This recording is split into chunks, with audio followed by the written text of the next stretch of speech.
बच्चों, प्रत्येक राष्ट्र अपनी पहचान के प्रतीक निश्चित करता है जो उसके आत्मसम्मान, स्वाभिमान, एकता एवं गौरव के प्रतीक होते हैं। उन्हें राष्ट्रीय प्रतीक कहा जाता है, जैसे राष्ट्रीय ध्वज यानी कि राष्ट्रीय झंडा, राष्ट्रीय चिन्ह, राष्ट्रीय पशु पक्षी आदि। तो बच्चों, एक एक करके हम इन राष्ट्रीय प्रतीकों के बारे में पढ़ते हैं। बच्चों, राष्ट्रीय का मतलब पूरे देश का, प्रतीक मतलब निशानी। तो एक एक करके भारत के सभी प्रतीकों को हम पढ़ेंगे। सबसे पहले आप स्क्रीन पर देख सकते हैं तिरंगा। तो बच्चों, तिरंगा मतलब 3 रंगों वाला। यह हमारा राष्ट्रीय ध्वज है यानी कि राष्ट्रीय झंडा है। इसके अंदर आपको पता ही है कि 3 रंग की पट्टियां होती हैं, इसीलिए इसका नाम तिरंगा भी है। इस तिरंगे को सभी राष्ट्रीय पर्व होते हैं ना, जो बच्चों राष्ट्रीय पर्व कौन कौन से हमारे, गणतंत्र दिवस 26 जनवरी और स्वतंत्रता दिवस 15 अगस्त को देश के प्रधानमंत्री और राष्ट्रपति राजधानी दिल्ली में लाल किले पर इसे फहराते हैं। तो बच्चों, ये सभी राष्ट्रीय पर्व यानी कि राष्ट्रीय त्योहारों पर खास तौर पर स्कूलों और सरकारी कार्यालयों के भवनों पर तो इसे लहराया ही जाता है। और बच्चों, तिरंगा पहले इसे घर आदि में लहराने की अनुमति नहीं थी, लेकिन जब 23 जनवरी 2004 में संविधान से भारत के सभी नागरिकों को इसे अपने घर और सार्वजनिक पार्क आदि पे इसे सम्मान के साथ फहराने का अब अधिकार भी मिल गया है। अब बच्चों, हम बात करेंगे राष्ट्रीय गान जन गण मन की। बच्चों, इस राष्ट्रीय गान को रविंद्रनाथ टैगोर जी ने लिखा है। ये भारत के बहुत ही प्रसिद्ध विद्वान और कवि थे। इन्होंने 27 दिसंबर 1911 में जन गण मन की रचना की है और 24 जनवरी 1950, बच्चों आपको पता है ना, हमारा जो संविधान है वह 26 जनवरी 1950 को लागू किया गया था और लागू होने से बिल्कुल 2 दिन पहले 24 जनवरी 1950 को हमारा जो राष्ट्रीय गान है जन गण मन, इसे भारत का राष्ट्रीय गान अपनाया गया के रूप में इसे स्वीकार किया गया। और आपको तो पता ही है बच्चों, हाँ, हम सभी सुबह की जो सवेरे की सभा होती है उसमें राष्ट्रीय गान गाते हैं। अब बात करते हैं बच्चों राष्ट्रीय गीत की। तो यह वंदे मातरम, सुजलाम सुफलाम मलयज शीतलाम, शस्य श्यामला मातरम, शुभ्र ज्योत्स्ना पुलकित यामिनीम, फुल्ल कुसुमित द्रुमदल शोभिनीम, सुहासिनीम सुमधुर भाषिणीम, सुखदाम वरदाम मातरम वंदे मातरम। बंकिम चंद्र चट्टोपाध्याय जी ने यह राष्ट्रीय गीत लिखा है जिसका नाम है वंदे मातरम। बच्चों, यह संस्कृत में और बांग्ला भाषा में है और इसकी रचना बंकिम चंद्र चट्टोपाध्याय जी ने 1874 में की थी और यह बांग्ला और संस्कृत भाषा को मिलाकर 26 पंक्तियों में लिखा गया है, लेकिन इसकी पहली की 7 पंक्तियां ही स्वीकार की गई हैं राष्ट्रीय गीत के रूप में। अब बात करेंगे बच्चों राष्ट्रीय चिन्ह की।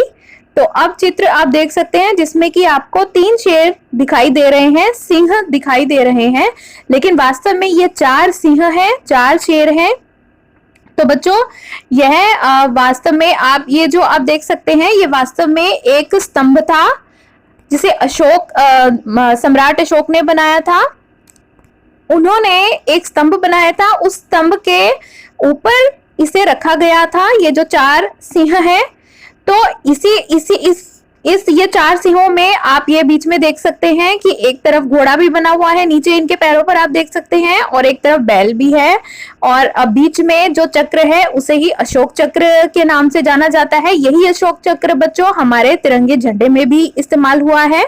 और ये जो चारों दिशाओं में इसमें ये जो अभी आप देख सकते हो बैल और घोड़ा जो है, वास्तव में इसके चारों दिशाओं में पूर्व दिशा में हाथी है, पश्चिम दिशा में बैल है, उत्तर दिशा में सिंह है और दक्षिण दिशा में घोड़ा दौड़ता हुआ चिन्हित है। और इसके बिल्कुल बीच में एक कमल का फूल भी बना हुआ है।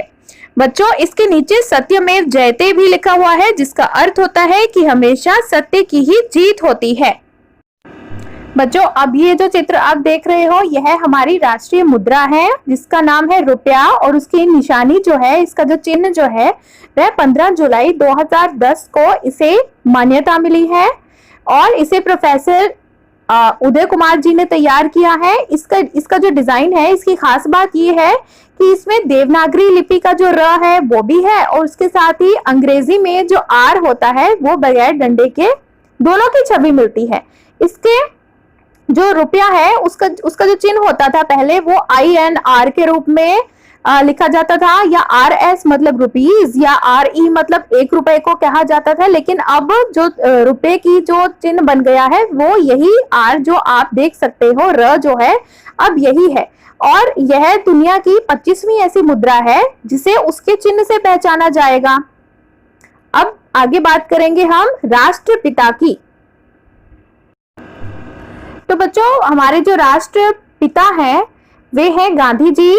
उन्होंने भारत को जगाया है, अपना काम खुद करने की प्रेरणा दी है हमें, विदेशी वस्तुओं का बहिष्कार करने की राह दिखाई है हमें, सत्याग्रह और असहयोग जैसे आंदोलन चलाए हैं। इस तरह से उन्होंने अंग्रेजी शासन की नींव उखाड़ दी है और भारत माता को आजादी दिलाने में उनका महत्वपूर्ण योगदान है और नए राष्ट्र को बनाने में भी उनका महत्वपूर्ण योगदान है। इसीलिए हम उन्हें राष्ट्रपिता या बापू कहते हैं। और इसके साथ ही जो गांधी जी का जन्मदिन होता है 2 अक्टूबर को, जिसे गांधी जयंती भी कहते हैं, उसे भी एक राष्ट्रीय त्योहार के रूप में मनाया जाता है। और अभी जैसे कि आपने पढ़ा कि स्वतंत्रता दिवस यानी कि 15 अगस्त और गणतंत्र दिवस 26 जनवरी को भी हमारे राष्ट्रीय पर्व हैं। अब आगे बात करते हैं हमारे राष्ट्रीय फल। बच्चों हमारा राष्ट्रीय फल है आम। और बच्चों आपको यह पता होगा कि जो आम का फल है वह वास्तव में भारत में ही होता था। अब भले ही दुनिया के दूसरे देशों में भी उगाया जाने लगा है, लेकिन यह वास्तव में भारत का स्थानीय फल है और यही हमारा राष्ट्रीय फल है। और यह मशहूर है अपने निराले स्वाद की वजह से। पूरी दुनिया में आम का फल मशहूर है, अपना बिल्कुल ही अनोखा इसका स्वाद होता है। इसीलिए तो बच्चों आम को फलों का राजा भी कहते हैं। इसी तरह से बच्चों जो हमारा राष्ट्रीय फूल है वह है कमल का फूल। बच्चों भारत के सभी धर्मों में कमल के फूलों का अपना एक महत्व है, आध्यात्मिकता में भी कमल का अपना महत्व है, इसीलिए कमल को हमारा राष्ट्रीय फूल माना गया। इसी तरह से बच्चों हमारी राष्ट्रीय नदी जो है वह है गंगा नदी। और आपको यह शायद जानकारी हो कि गंगा नदी का जो पानी है उसमें ऐसी अद्भुत चीज है कि उसे अगर रखा जाए किसी कंटेनर में तो वह खराब नहीं होता, बल्कि अगर वह अशुद्ध हो तो वह वापस अपने आप शुद्ध भी हो जाता है। तो इस तरह से गंगा नदी अपनी पवित्रता और निर्मलता के लिए प्रसिद्ध है। तो राष्ट्रीय नदी हुई हमारी गंगा जी और राष्ट्रीय फूल हुआ हमारा कमल का फूल। बच्चों मोर जो है वह हमारा राष्ट्रीय पक्षी है और मोर अपनी सुंदरता के लिए भारत में ही नहीं विदेशों में भी चर्चित है। अब बात करेंगे बाघ की, जो कि हमारा है राष्ट्रीय पशु। तो बच्चों बाघ जो है वह अपनी वीरता और दृढ़ता और साहस का प्रतीक है, इसीलिए बाघ हमारा राष्ट्रीय पशु है। और भारत सरकार ने मोर को पकड़ने, मारने और कैद करने पर प्रतिबंध लगाया हुआ है। इसी तरह से भारत सरकार ने बाघ के लिए भी पकड़ने, मारने और कैद करने के लिए प्रतिबंध लगाया हुआ है। बच्चों हमारा जो राष्ट्रीय खेल है वह है हॉकी का खेल।